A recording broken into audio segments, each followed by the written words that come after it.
Okay guys! Another accounting video again, another day! Another sakit ng ulo na naman po tayo today. So this time, let's talk about leases. Okay, leases part 2 po ito. So kung napanood mo na yung isang video discussion ko about leases, nandun tayo sa point of view naman ni Lessee. O, ulitan lang natin, what is leases ba? O, for example, si Mr. A.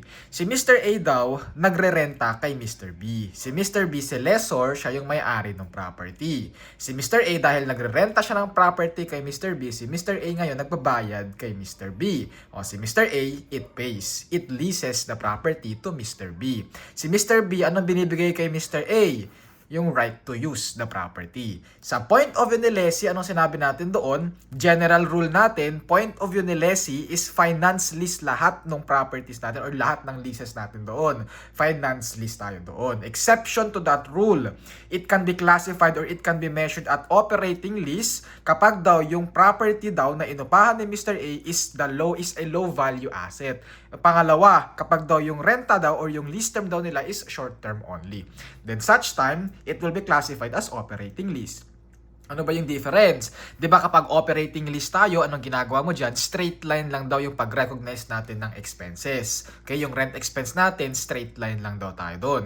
Eh anong meron sa finance lease? 'Di ba sa finance lease, number 1, nagre-recognize tayo ng lease liabilities. Number 2, nagre-recognize tayo ng right of use asset. Yun yung point of view ni Lessee. So for this time, let's talk about the point of view of lessor. Sa point of view naman ni lessor dito, instead daw na mag-recognize ka ng liabilities kasi nagbabayad ka dito ngayon kay Mr. B, ang nire-recognize natin, collection. Okay, nagko-collect ka ngayon. Pangalawa daw, magre-recognize ka daw ng right of use asset kapag ka point of view ni Lessee. Sa point of view naman ni lessor, i-recognize mo yung asset kasi ibibigay mo daw yun kay Mr. A. Parang gano'n yung nangyayari. Ang assumption, yung asset mo, yung property mo, ang gagamit si Mr. A, so dapat yung asset na yun na kay Mr. A. Okay, aalisin mo ngayon siya as your property. Okay, de-recognize your asset kasi binigay mo yun kay Mr. A. Yun yung right of use asset na ni-recognize ni Mr. A. Nagbabayad si Mr. B, expenses ni Mr. A. Nagbabayad si Mr. A, expenses ni Mr. A. Collection naman siya sa point of view ni Mr. B. Okay, tayo doon. O, ngayon, dito. Sabi natin ulit, point of view ni Lessee, finance lease, general rule. Exception lang, operating lease pag low value asset and short-term lease. Dito ngayon, sa point of view ni lessor, walang general rule. Okay, kailangan mong i-analyze ano ba yung nangyayari sa kontrata. Pwede daw kasi siya na maklasify siya as operating lease or maklasify siya as a finance lease. Sabi daw, finance lease daw tayo kapag daw nag-transfer daw si Mr. B ng risk or rewards kay Mr. A. Operating lease naman daw kapag daw hindi tinransfer yung risk, hindi din tinransfer yung rewards. Anong ibig sabihin nun? Paano nasabing nag-transfer ng risk or ng rewards? O for example na lang. Sabi daw, si Mr. B, sino may-ari ng property? Siya. Sino gumagamit ng property? Si Mr. A. Kanino napupunta yung reward sa paggamit ng property? Kay Mr. A. Then such time, it will be classified as a finance lease. Okay, yan lang yun. Kapag nag-transfer lang ng risk and rewards, finance lease. Pag hindi nag-transfer, operating lease. Paano daw na-identify kung nagta-transfer daw ng risk or rewards? Ito daw tayo. Okay, nag-transfer daw ng risk and rewards. Therefore, classify mo siya as finance lease if number 1, it transfer ownership by the end of the lease term. Okay, si Mr. B, transfer daw yung ownership ng property kay Mr. A after the lease term. Or number 2, the lessee daw, hindi daw ita-transfer, hindi sinabi sa kontrata na ita-transfer yung property, pero si lessee merong option to purchase. Okay, option daw to purchase such property. That option is substantially lower than the fair value. Yung option price daw is substantially lower than the fair value at the date of option. Kasi ang tanong lang dito, paano mo malalaman? Di ba dapat significant? Okay, significant yung decision ni lessee na bibilhin niya yung property para makuha niya to. Okay, para mag-classify siya as finance lease. Ngayon, paano daw malalaman kung significant daw? Okay, ito daw yun. It is significant daw kapag daw yung purchase option or yung option price is mas mababa daw dun sa fair value ng asset. For example, at the end of the lease term, fair value ng asset mo, 100 pesos. Purchase price mo daw or yung purchase option mo nasa 50 pesos. O ikaw, kung ikaw tatanungin dyan, ikaw si Mr. A, merong property, ang fair value 100, bibilin mo daw ng 50 pesos. Bibilin mo ba? Yes. Pag binili mo, ibig sabihin, kapag mas mababa yung option price, then significantly, i-claim mo or gagamitin mo yung purchase or option mo to purchase. Okay, kasi di ba dalawa yan, meron tayo ng residual value na guaranteed. O kapag guaranteed residual value, ibig sabihin ng assumption, yung asset ibabalik mo kay lessor. So sabi daw, para ma-transfer or ma-classify as finance lease kasi nag-transfer daw ng risk or rewards. 1, kapag daw sinabi sa kontrata na ita-transfer daw yung ownership kay lessee at the end of the lease term. Or, number 2, si lessee daw may option to purchase na yung option to purchase niya is significantly na i-exercise niya yon. Paano mo daw malalaman kung significantly i-exercise daw niya? Kapag daw yung exercise price is mas mababa daw sa fair value ng date at the date of the option.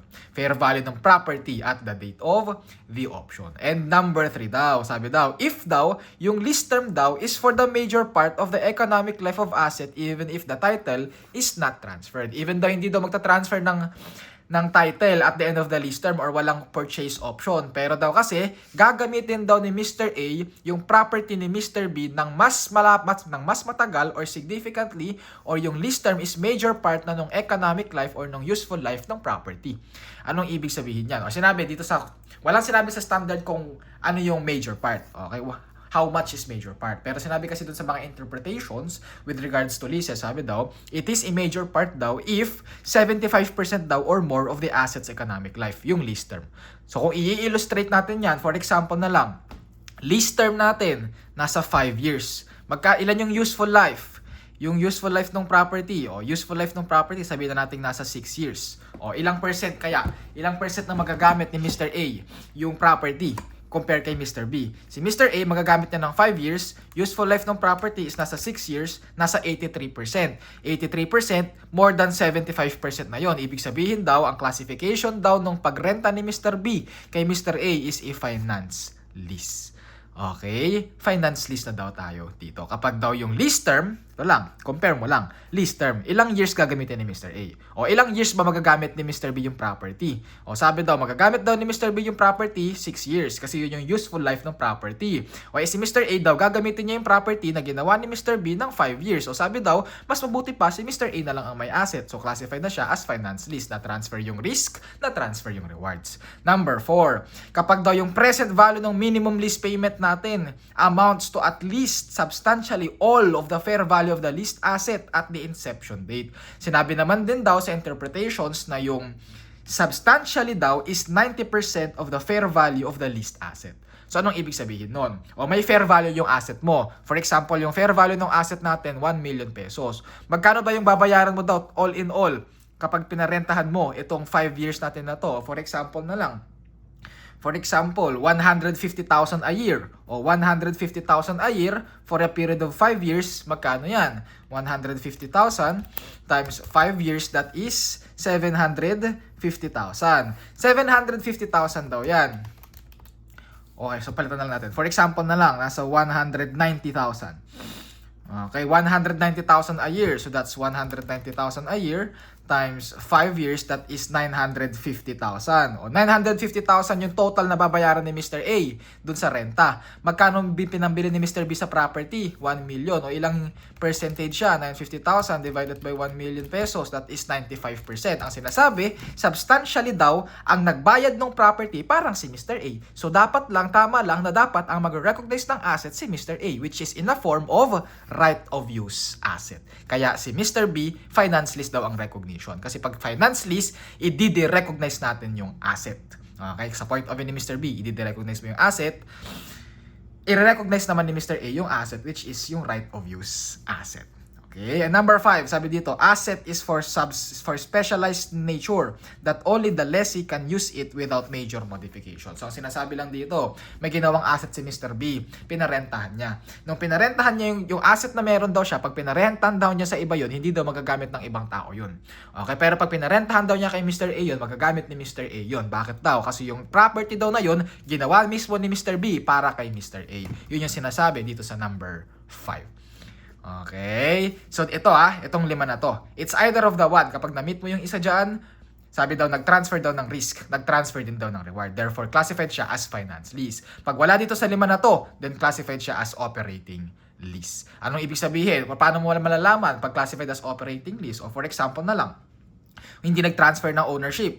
Walang option to purchase. yung lease term less than 75%, yung minimum lease payment less than 90%, then therefore, classified siya as operating lease. Rent expense natin is straight line lang. So, major difference sa point of view ni lessee. Ulitin ko. Point of view ni lessee. Lahat ng leases, finance lease. Exception, pag ito ka sa dalawa.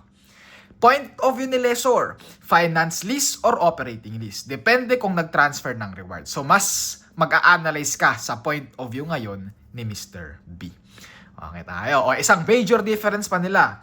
Initial measurement natin. Initial measurement sa point of view ni lessee ulit. Ikaw nagbabayad muna. Nagre-recognize ka ng lease liability. Nagre-recognize tayo ng right of use asset. Anong ginagawa mo sa lease liabilities? Ina-amortize mo yan using your effective interest rate or your implicit rate. Na kapag hindi binigay yung implicit rate, pwede mong gamitin yung incremental rate. O yung right of use asset natin, kailangan mo siyang i-depreciate. Ngayon sa point of view naman ni lessor, sabi daw, initial measurement sa point of view ni lessor, kailangan mo daw mag-recognize ngayon ng finance lease receivable. Dito, lease liability kasi may utang siya. Sa point of view ni lessor, may ma-receive siya. So, mag-recognize ka daw ng receivable. Specifically, finance lease receivable. Na yung finance lease receivable, subsequently, kailangan mo din yang i-amortize. So, amortization, table lang din tayo dito. And we must de-recognize the asset. Kasi yung asset, binigay mo sa kanya. So, yung asset na kay lessee, alisin mo ngayon yung asset sa point of view ni lessor. Nakuha? Okay.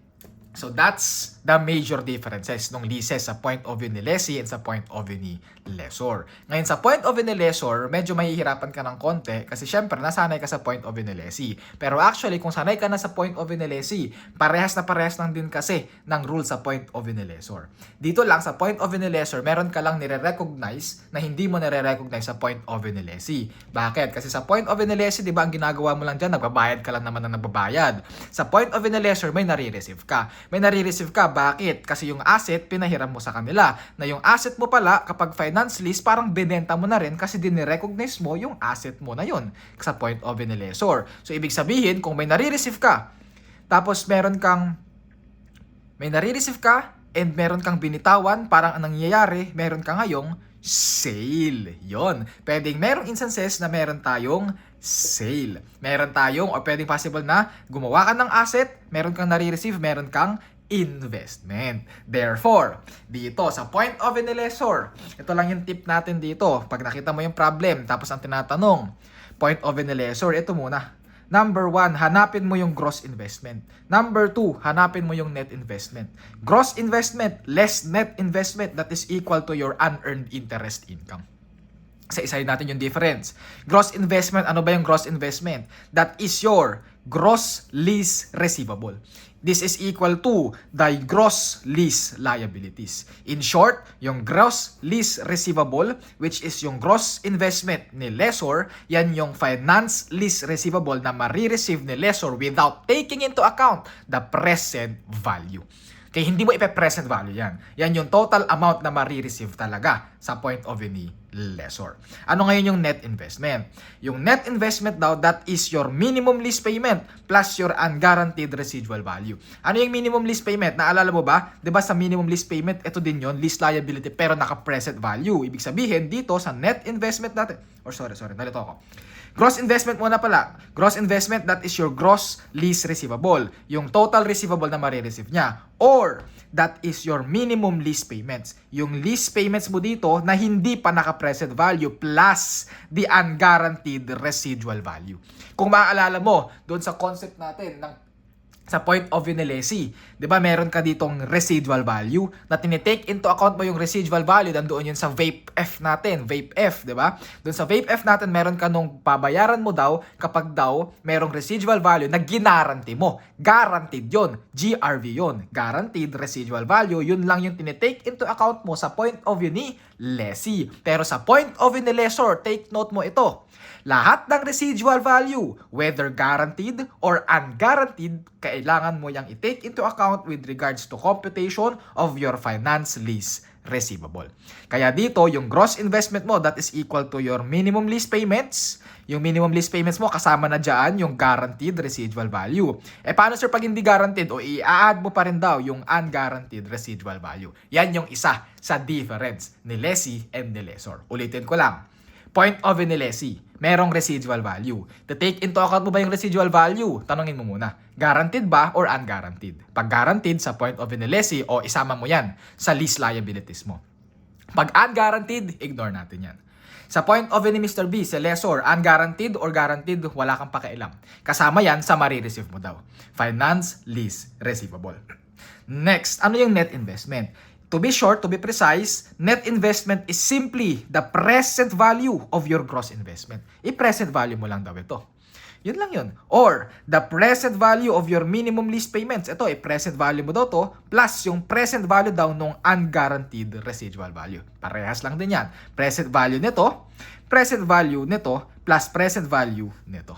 That is your net investment. So, in short, gross investment, ito lahat ng marireceive natin throughout the lease term na hindi pa nape-present value. Net investment, yan yung marireceive natin throughout the lease pero naka-present value na. So itong net investment, present value lang yan ng gross investment. The difference is taking into account as an unearned interest income.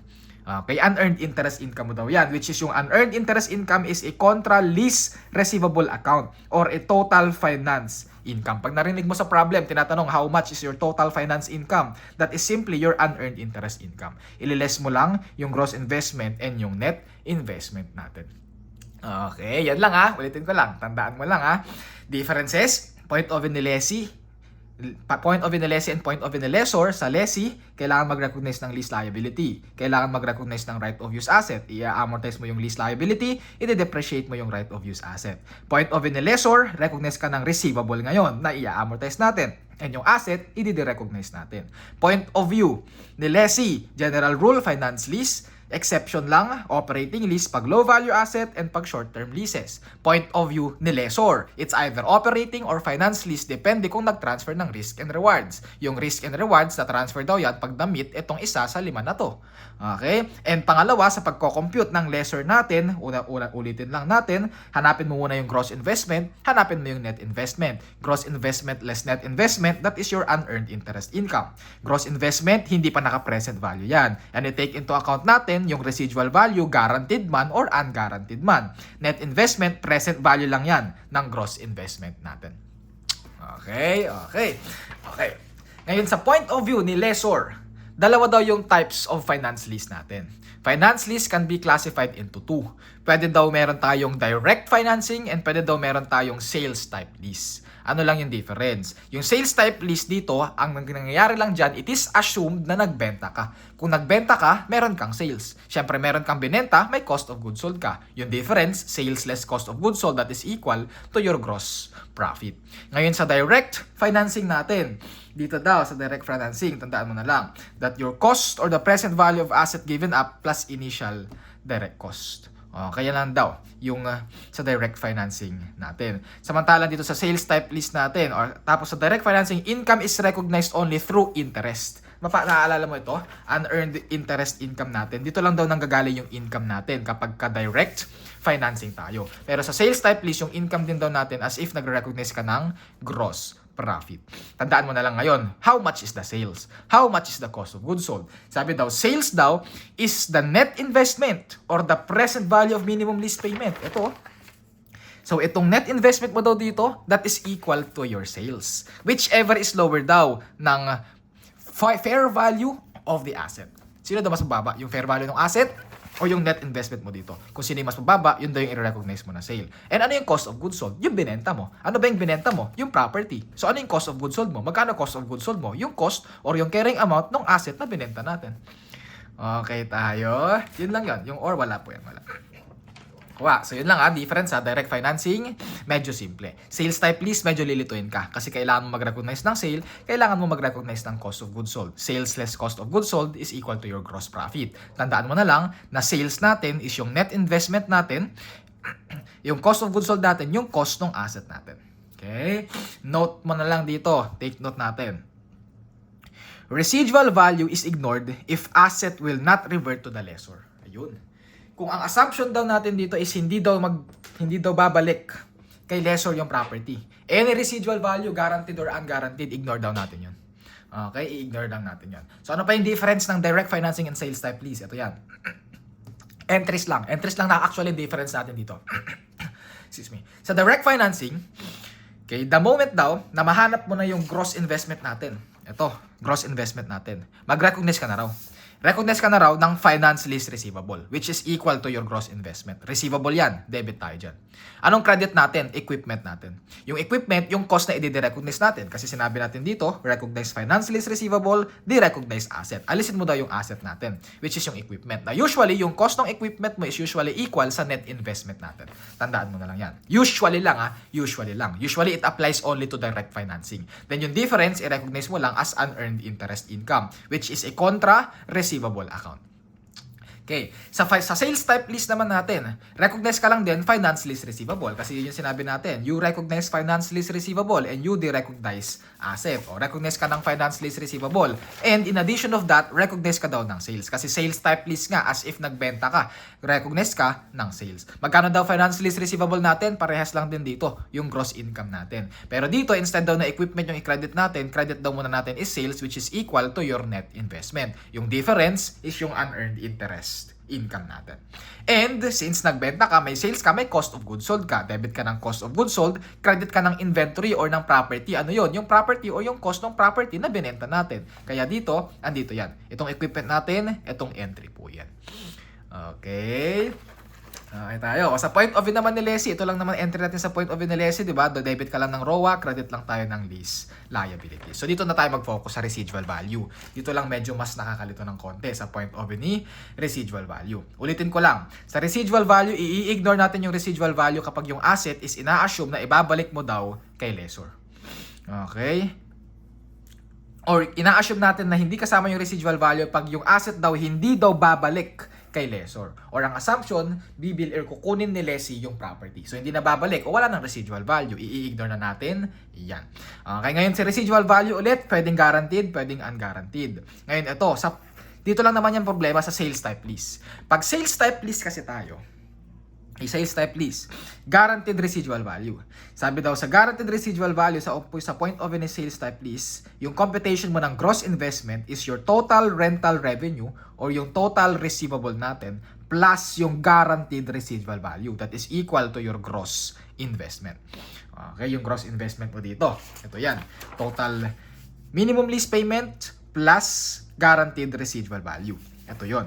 Sa unguaranteed residual value, yung gross investment natin is yung total rent receivable din, parehas lang neto, plus naman unguaranteed residual value. Plus pa rin yung receivable, pero unguaranteed kasi ito. So parehas lang. Equal lang ng amount yung gross investment natin dito, regardless kung guaranteed or unguaranteed. O for example na lang, total rental revenue natin dito, 1,000. Dito, 1,000. Yung residual value mo, sabihin na natin 200. Dito, 200. Yung total gross income natin, 1,200.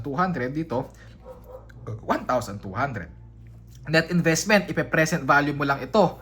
Ipe-present value mo lang ito. So, equal lang din tayo dito. So, let's say for example, yung present value nila is nasa 1,000 pesos. O, parehas lang. Dito ngayon magkakatalo. Sa sales natin, sa pag-recognize ng sales and sa pag-recognize ng cost of sales. Ngayon, sabi daw, kapag daw guaranteed daw yung residual value natin, sa sales daw natin, kasama daw yung residual value. Bakit? Kasi as assumed daw na yung residual value, marireceive mo. Diba, marireceive mo siya. Guaranteed siya. Sales type lease, marireceive mo yan. Kahit anong mangyari, kasi ginarantiyan sa'yo, marireceive mo yan. So, kung marireceive mo yan, meron kang income. Saan income yon? Sales yon. So, part siya ng sales natin. Pero paano pag unguaranteed? O merong residual value, pero unguaranteed. O question, pag unguaranteed, babayaran ba sa'yo yon? Hindi. O kung hindi mo babayaran sa'yo yon, excluded yun sa sales. Hindi yun part ng sales natin. O, cost of sales naman, sabi daw, yung residual value pag guaranteed daw, hindi daw babaguhin yung cost of sales. Kung magkano man yung cost of sales na i-recognize natin dito, same lang yun ng numbers dito or ng amount dito. Pero pag unguaranteed residual value daw, sabi daw, alisin mo daw yung cost ng residual value. Bakit naman daw aalisin mo yung cost ng residual value? Kasi 'di ba, kapag unguaranteed residual value, kanino mapupunta yung residual value? 'Di ba, babalik 'yun kay lessor. So hindi naman siya binayaran. Hindi siya babayaran kasi nga hindi siya guaranteed. O kung hindi siya babayaran, ibig sabihin hindi siya nabenta. Kung hindi siya nabenta, dapat hindi siya part ng cost of sales. Kung hindi siya part ng cost of sales, o alisin mo yung residual value sa point of view ni cost of sales. Gross profit natin, magiging equal lang yan. O let's say for example, bigyan natin ng amount. O ito, yung net investment natin, Sabihin na natin yung net investment mo, ito na, 1,000 pesos. 1,000 pesos, kasama kasi yung guaranteed residual value natin dito. O yung unguaranteed residual value, aalisin mo ngayon yung unguaranteed residual value dyan. So let's say for example, yung present value ng unguaranteed residual value natin is nasa 100 pesos. So kung aalisin mo yun, yung total unguaranteed residual value, yung total sales natin dito is nasa 900 pesos lang. 1,000 dito, 900 dito. Inalis mo yung 100 pesos na residual value. Assumption lang po yan, assumption lang yan. So ngayon sa cost of sales natin, for example, cost of sales mo is 500. O 500 tayo dito. Wala kang babaguhin dyan. Pero dito, yung cost of sales mo, 500 pa rin. 500 pa rin, pero aalisin mo ngayon yung residual value mo na 100. So 500 less 100, that is 400. Magkano yung gross profit mo dito? Pag guaranteed yung residual value, 500. Magkano gross profit mo sa point of view? Kapag unguaranteed, 500 pa rin. So same pa rin tayo ng gross profit. Ang naiba lang, yung amount na i-recognize mo sa sales and yung amount na i-recognize natin sa cost of sales. Okay tayo. Kaya meron pa tayong illustration dito. Meron tayong illustration dito. Pero hindi na natin pagtutuunan ng pansin yan. Okay tayo? Sige. So para lang mas ma-apply natin, point of view na lessor, let's go with our prepared illustrations. So illustration number 1. Sabi dyan, what amount of rental revenue should Con report from Hanson in the income statement for the year ended September 30, 2019? Anong sinabi dyan? Con company owns an office building and normally charges tenant 3,000 pesos per square meter per year. Per square meter per year for office spaces. Because the occupancy rate is low, Con agreed to lease 100 square meters to Hanson Company at 1,200 per square meters for the first year of a 3-year operating lease. So 3 years daw yung operating lease. Sabi daw sa first year, sige, discounted ka daw, 1,200 per year ka lang daw. Rent for the remaining years will be at 3,000 pesos per rate.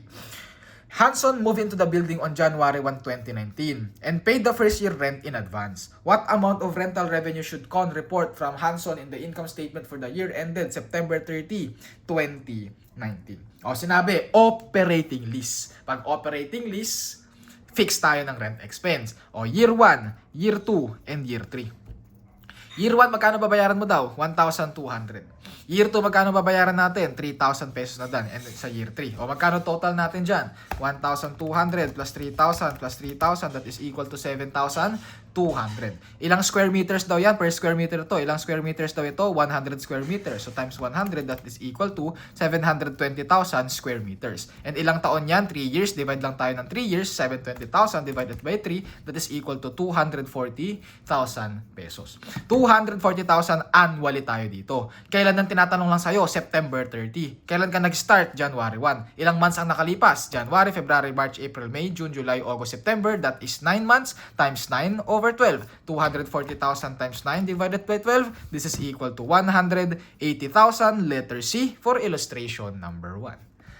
Diba? Yan lang. Madali lang kasi si operating lease eh. O, isa pa, illustration number 2. Sabi, Abi Company, lessor, leased an equipment under okay, operating lease lang daw ulit. Madali lang ito. The lease term is 5 years and the lease payment are paid in advance on January 1 each year as shown in the following schedule. What amount should be reported as rent income for 2019? O, ito total lang natin to, diba? 7 million pesos na dapat fix tayo dyan. 7 million pesos or 7 million divided by 5 years, that is equal to 1,400,000 annually tayo dito. Magkano daw rental income natin? O letter B, 1.4. O December 31, 2020, what amount should be recognized as accrued rent receivable? O rent receivable daw natin. Dito, mas maganda, mag-entry tayo dyan. Anong sinabi? Nagbabayad daw in advance. Pag nagbabayad ka ng in advance, ganito nangyayari dyan. January 1, 2019. Start natin, January 1, 2019. Okay? Anong nangyari dyan? Naka-receive ka. Si lessor naka-receive ng cash. Magkano nare-receive daw niya na cash? Ito daw, 1 million pesos. Tapos, magkano yung kung naka-receive siya ng cash, meron siya ngayong liability, which is i-recognize natin as unearned rent. Unearned rent, magkano? Yung 1 million pesos. Tapos, by December 31, 2019, syempre, kailangan mo na mag-recognize ng rent. Magkano i-recognize natin na rent income? 1.4.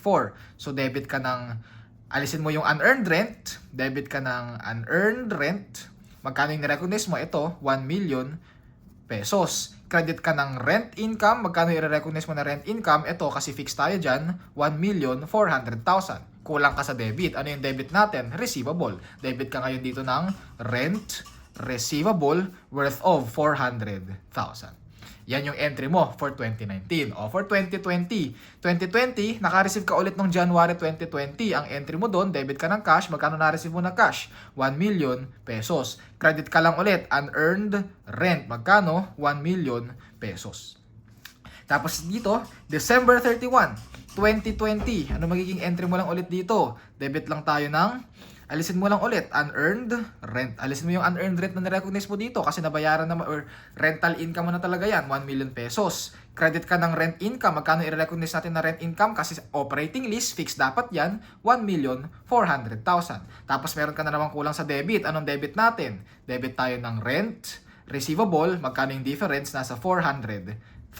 Anong tinatanong? Magkano daw yung i-recognize natin na rent receivable? O magkano na ba yung rent receivable mo? Kung gagawa ka ng T-account dito, rent receivable. Noong 2019, meron kang rent receivable of 400,000 pesos. 2020, meron kang rent receivable of 400,000 pesos. Magkano yung total rent receivable natin? Nasa 800,000, letter B for number 2. Ganito kasi yung nagiging entry kapag operating leases. Tama? Meron din tayong ganitong entry doon sa part 1 natin, which is a point of any lessee. Okay? Next illustration. Illustration number 3. Dito ngayon sa illustration number 3, ang tinatanong sa'yo dyan, what amount? Okay, what amount should be reported as rent income for 2019? Number 2, on December 31, what amount should be reported as rent receivable? So sabi dyan, on January 1, 2019, ABAC Company leased a building to B Company under a 4-year, okay, operating lease daw ulit, 4 years daw tayo. The monthly rental for 2019, 2020, and 2021 and 2022 is 100, 150, 200, and 250,000 respectively. Rentals are payable at the end of each month. All rental payments within the year are made when due. What amount should be reported as rent income? Okay? So, monthly to, wag ka malilito monthly ito. Monthly, yung binigay natin sa atin na amount. So, 2019, 2020, 21, and 2022. Magkano daw? 100,000, 150,000, 200,000, and 250,000. Total lang nga natin yan. So, magkano yan? 100, 150, 200, 100 plus 150 plus 200 plus 250. This is equal to 700,000. Monthly yan. So, times by 12. Magkano sa isang taon? Or magkano yung sa loob ng 4 na taon? That is equal to 8,400,000. Okay? 8.4. Ilang years yan? 4 divided by 4 years divided by 4, that is equal to 2,100,000. Magkano daw i-recognize mo na rent income? Dapat fix yan. Nasa 2.1, number 1, letter B. Number 2, magkano daw i-recognize mo na rent receivable ng 2020? O parehas lang yun dun sa entry natin kanina. Okay, kung i-entryhan lang ulit natin yan, debit ka ng cash, kasi dito kailan ka nagbabayad daw end of each month. So sabihin na natin, nagbabayad siya December 31. So kung i-ano natin yan, kung shortcutin natin yan annually, 2019, debit siya ng cash, magkano na-receive niya na cash? Magkano marireceive mo na cash by 2019? Ito, 100,000 times 12, that is equal to 100 times 12, nasa 1,200,000. So debit ka ng 1,200,000 of cash. Credit natin, rent income. Magkano i-recognize mo na rent income? Ito yon, 2,100,000. Magkano ang difference? Nasa debit natin, 900,000. Anong tawag natin sa debit? Debit ka ng rent receivable of 900,000. 2020, naka-receive ka ulit ng cash. Magkano na-receive mo na cash? Ito na, 150,000 times 12. 150,000 times 12, that is equal to 1,800,000. So, ang entry mo dyan, debit ka ng cash, 1,800,000. Credit ka ng rental income. Magkano rental income natin? Nasa 2,100,000. Magkano difference? 2.1 less 1.8, that is equal to 300,000. Yung 300,000 natin is your rent receivable. Magkano na rent receivable mo? 900 plus 300. 900 plus 300, that is equal to 1,200,000. Number 2, letter B for illustration number 3. Diba? Number 4, illustration number 4. Tinatanong lang dito, what amount should be reported as unearned interest income? And how much is the gross income? Dito, Vanderbilt Company is a dealer in machinery. On January 1, 2019, the machinery was leased to another entity with the following provisions. At the end of the lease term on December 31, 2023, the machinery will revert to the Vanderbilt. Vanderbilt incurred initial direct cost of 300,000 in finalizing the lease agreements. So tandaan mo na lang ulit dun sa discussion natin sa lessee. Lease liabilities natin, ano mnemonics mo dyan? Meron tayong VAPE F. ROA natin, ano yung mnemonics natin doon? Meron ka ng MAD-3. Yung MAD natin, yung M natin, minimum lease payments, ito yon. Itong lahat, ito. Kasama yan dito. Sa right of use asset natin. Tama? O, ngayon, yung lease liabilities natin dito, same lang yan doon sa lease, sa finance lease receivables na i-entryhan natin or na i-recognize natin dito. Okay, so ito na. Annual rent payable at the end of the each year, 3 million pesos. Lease term and useful life of machine, 5 years. Okay, lease term and useful life, 5 years. Kung maalala mo, dito, sa discussion natin kanina, lease term, major part, 75% or more. Dito, 5 years, 100%. Therefore, nag-transfer ng risk, nag-transfer ng rewards. Anong gagamitin natin? Such lease is classified as a finance lease. O, finance lease na tayo dito ngayon. O, cost of machinery, 8 million. Residual value, unguaranteed, 1 million. Implicit interest rate, 12%. Tapos binigay na yung present value factors. Anong sinabi natin kapag finance lease? I-recognize mo, hanapin mo yung gross investment, hanapin mo yung net investment para nahanap natin yung unearned interest income. Magkano yung gross investment? Yun lang yung minimum lease payments natin. Plus, unguaranteed residual value. O magkano ba yung minimum lease payments natin? Ito yun, di ba? 3 million. 3 million ilang years? 5 years. 3 million times 5, that is equal to 15 million. So yung gross investment mo dito, meron ka na 15 million pesos. Plus, yung residual value, meron daw residual value na 1 million pesos. Kasama yan, 1 million pesos. Your total gross investment, therefore, is nasa 16 million pesos. Net investment natin, magkano net investment natin? Ipe-present value lang natin yan. O kung ipe-present value natin yan, 15 million. Anong gagamitin mo? Annually yan binabayaran. So, gamitin mo 3.60 times 3.60, that is equal to 5 million or 15 million, no, 3 million. 3 million. Ito, yung annual payment natin times 3.60, that is equal to 10,800,000. Plus, yung present value ngayon ng residual value, which is lump sum yan, so 0.57. So 1 million times 0.57, this is equal to 570,000. 570,000 plus 10,800,000, this is equal to 11,370,000. Anong difference ng 11,300,000 over 16 million? That is equal to 4,630,000. O, diba? Yan lang. Sabi ko lang, hanapin mo lang gross investment, net investment, tapos hanapin mo yung unearned interest income. Madali na sa'yo, finance lease sa point of view ni lessor. Tinatanong, magkano daw unearned interest income? Yun na yun, no? 4,630,000, letter A for number 1. Letter B, what amount should be reported as gross income on sale in 2019? O, magkano daw yung gross income daw natin dito sa sale natin dito? Magkano gross income natin?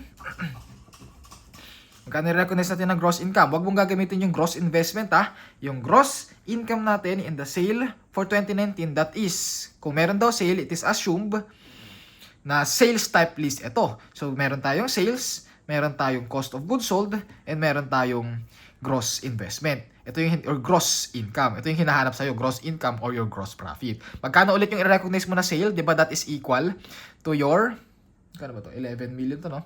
That is equal to your net investment. So, yung sales natin is 11,370,000. O, diba? Ito lang yun. O, magkano cost of goods sold mo? Yung cost ng machineries. Magkano ba cost ng machineries natin? Nasa 8 million pesos. Huwag mong kakalimutan na mayroon daw initial direct cost na na-incur si Vanderbilt, si lessor, which is additional cost yon sa machineries natin. Directly attributable cost yon. So, plus tayo dito ng 300,000 for that initial direct cost na na-incur ni lessor sa pagbenta or sa pag-lease nung properties natin. So that is equal to 11,370,000 plus or less 11,370,000 less 8 million less 300,000, that is equal to 3,070,000 your gross income. Kapag sales type list daw ito is number 2, letter B, 3,070,000. O, diba? Yun lang. Hanapin mo lang muna ulit ito. Tapos yung sales natin, cost of goods sold, madali na kasi yung sales mo is equal to your net investment. Cost of goods sold mo is equal lang sa cost of machineries. Any other initial direct cost, kasama din yun dito. Tapos mahanap mo na yung gross investment after mong i-less yung sales and yung cost of goods sold. Isa pang illustration. Or ito pa pala, number 3. Tanong sa number 3, what amount should be reported as interest income? Meron ka bang i-recognize na interest income dyan? Yes! Kasi itong gross investment natin, that is your finance lease, or itong net investment natin, Ito yung present value ng finance lease receivable natin. So that is, kapag nag-amortize ka, 11,370,000, yan yung present value, i-multiply mo lang yan doon sa implicit interest rate na 12%. So times 12%, magkano interest income natin for 2019? 11,370,000 times 12%, that is equal to 1,364,400. Letter A for requirement number 3. Diba? Number 5, illustration number 5 para mas master natin sa point of view ni lessor. Illustration number 5, sabi lang dyan. What amount should be reported as unearned interest income? Ay, madali yan. Gross investment income sa sale? Ay, madali din yan. Interest income na i-recognize? Ay, parang ganito lang din yan. Anong sinabi? Reagan Company uses leases as a method of selling products. In 2019, the entity completed construction as a passenger ferry. On January 1, 2019, the ferry was leased to the Super Ferry Line on a contract specifying that ownership of the ferry will transfer to the lessee at the end of the lease period. Tandaan mo yung ownership daw magta-transfer daw kay lessee. Pag magta-transfer kay lessee, hindi babalik kay lessor yung ownership. Pag hindi babalik, any residual value, lahat yan i-ignore natin. Tandaan mo kasi take note mo na lang kasi nga yung property magta-transfer kay lessee. Di ba? Annual lease payments do not include executory cost. Original cost of the ferry, tandaan mo na, cost of goods sold mo yan. Fair value of the leased asset, okay, kasama din yan sa sales natin dapat, whichever is lower. Lease payments natin, payable in advance, 1.5. In advance take note mo in advance. Estimated residual value, 2 million, ay nako, ignore to. Implicit interest rate, 12%. Date of lease payment, first daw, January 1 kasi in advance. Lease term, 20 years. Present value, 8.37, present value of annuity due, and present value of 1.10. Hanapin na lang natin muna. Daming sinabi, hahanapin mo lang naman gross investment and net investment. Magkano ulit yung gross investment natin? That is simply your minimum lease payments. Minimum lease payments mo, magkano ulit? Lease payments natin, 1.5. Ilang years ulit? 20 years times 20. 330 million pesos. Kasama na yan dito, 30 million pesos. Merong residual value, sir. Tapos residual value daw natin. Anong sinabi sa residual value mo? Okay, wala naman. Di sinabi kung guaranteed or unguaranteed. Kaso nga, ignore yan sa atin. Okay, ignore yan. Net investment natin, anong gagawin natin? Present value lang natin yan. 30 million pesos or 15 million or 1,500,000 multiplied mo dito, present value of annuity due times 8.37, that is equal to 12,555,000. Ililess mo lang yan sa 30 million natin. That is equal to your unearned interest income of 17,445,000. Unearned interest income natin, 17,445,000. Hanapin lang natin sales, cost of goods sold, tapos yung gross profit natin. Ano yung sales natin? Ito lang ulit yun. Nasa 12,555,000. Cost of sales mo, cost lang ng properties natin yun. Nasa 8 million pesos.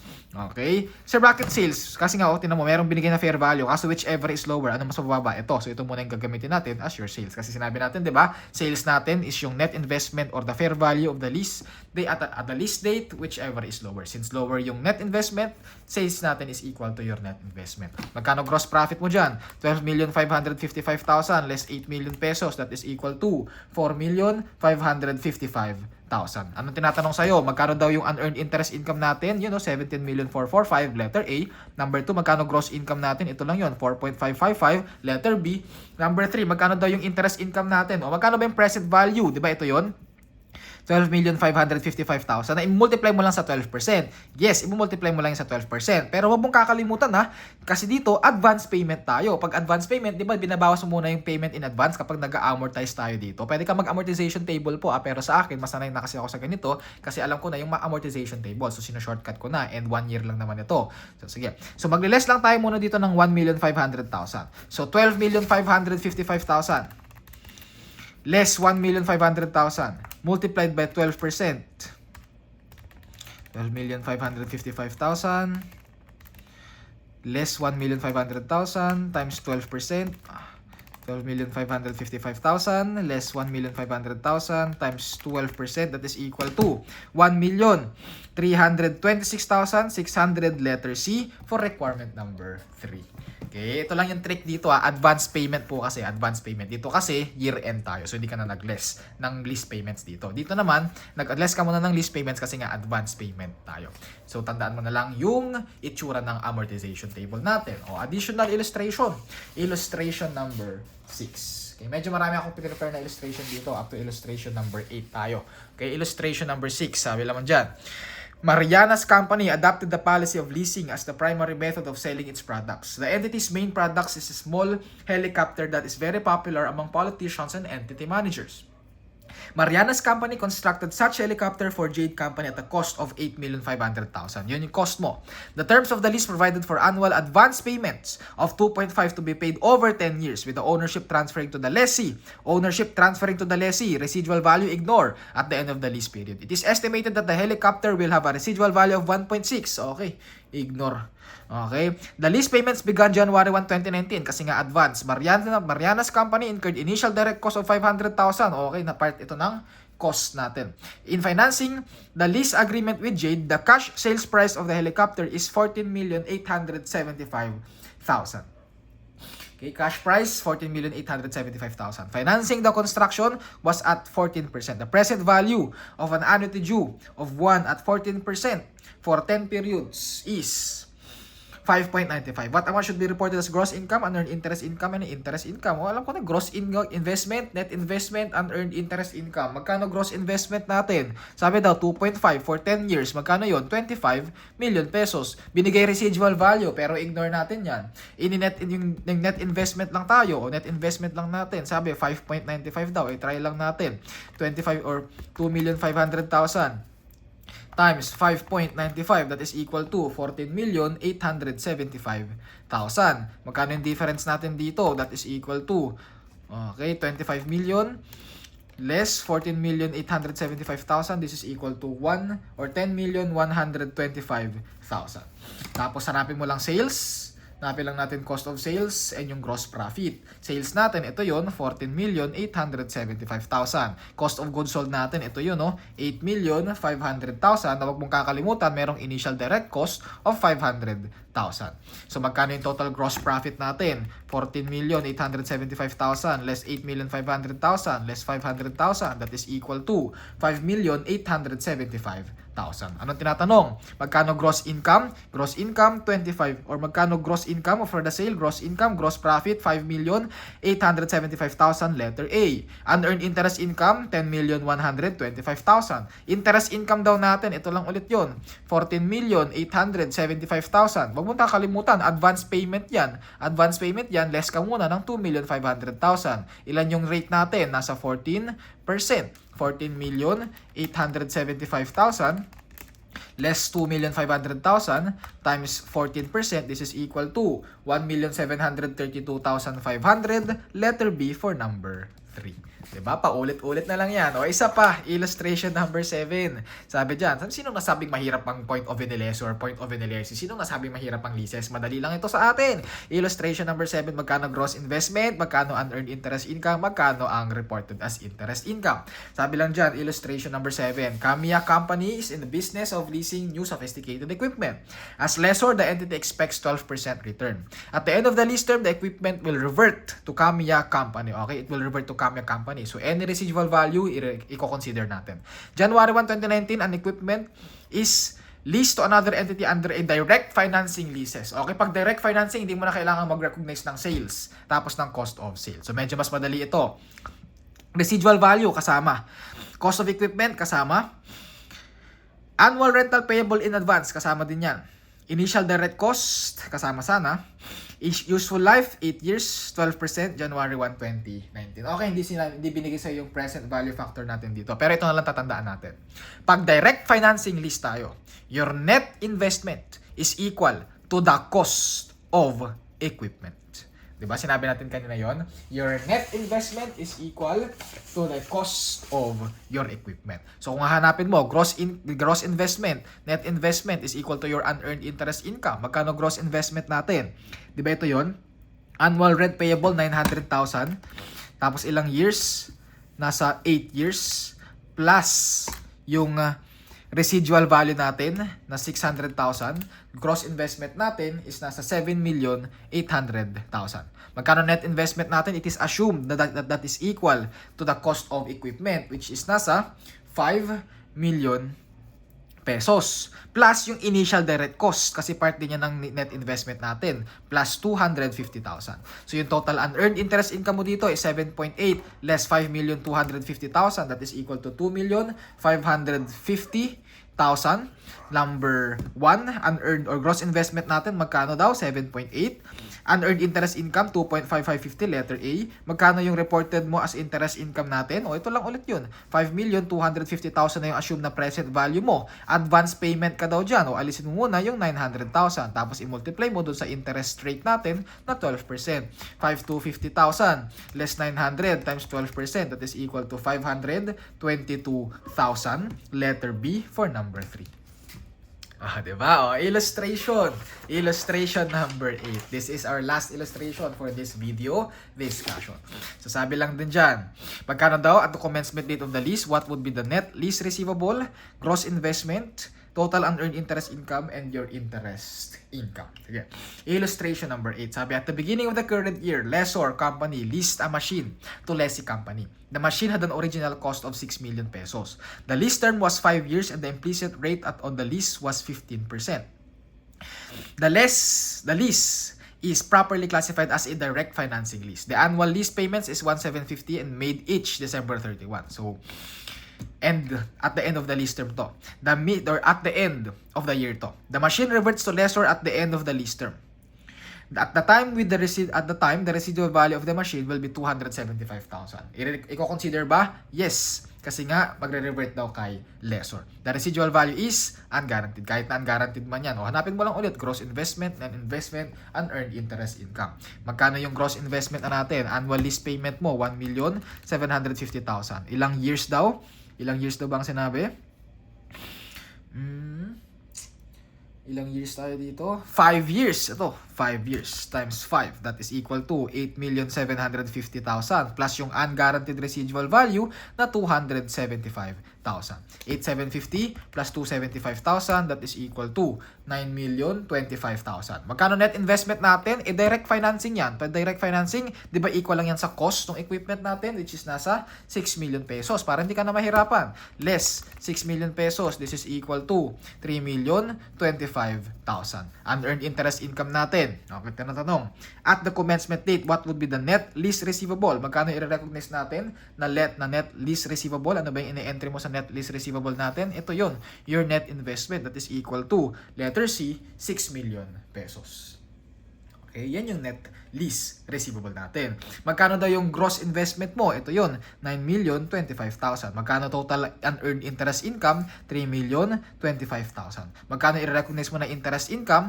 That is your 6 million pesos times ng diretso ng 15%. 6 million times 15%, this is equal to 900,000. Letter C for illustration number 4. Okay, so hindi mahirap si leases. Okay, nahihirapan ka lang kasi nalilito ka sa point of view ni lessee and sa point of view ni lessor. Pero kapag pinanood mo to, na-identify na natin, ilang beses ko nang in-emphasize ano yung major difference nila, tapos ano yung technique natin. O sa point of view lang naman ni lessee, i-memorize mo lang yung VAPE F sa lease liabilities, i-memorize mo lang yung MANDRI sa ROA natin. Sa point of view naman ni lessor, same lang naman din yon. Kung magkano yung ni-recognize mo na lease liabilities, yun lang din yung i-recognize mo dito as your lease receivable. Pero dito, ikino-consider na natin yung residual value, guaranteed man yan or unguaranteed man yan. Tapos dito, direct financing and finance and sales type lease tayo. So direct financing, mas madali. Basta alam mo kung ano yung gross investment, ano yung net investment, less mo lang yun yung unearned interest income natin. Yun lang naman usually yung tinatanong. Sa sales type lease, parehas pa rin, hanapin mo pa rin gross investment, net investment, and yung unearned interest income. Pero since sales type lease tayo dito, kailangan mo daw mag-recognize ng sale, ng cost of sales, and ng unearned or and ng gross profit natin. Wherein yung sales natin is equal lang sa net investment natin or sa fair value of the leased asset, whichever is lower. Yung cost of goods sold naman natin, yun lang yung cost ng properties natin. So mas madali lang si lessee, madali lang din si lessor. Yun lang. That concludes our video discussion for the point of view sa topic na leases. Meron pang isa, sales type lease. Yun yung medyo mas komplikado, mas maproseso. Meron tayong separate video discussion for that. So yun lang muna for this. Good luck, God bless, and ciao!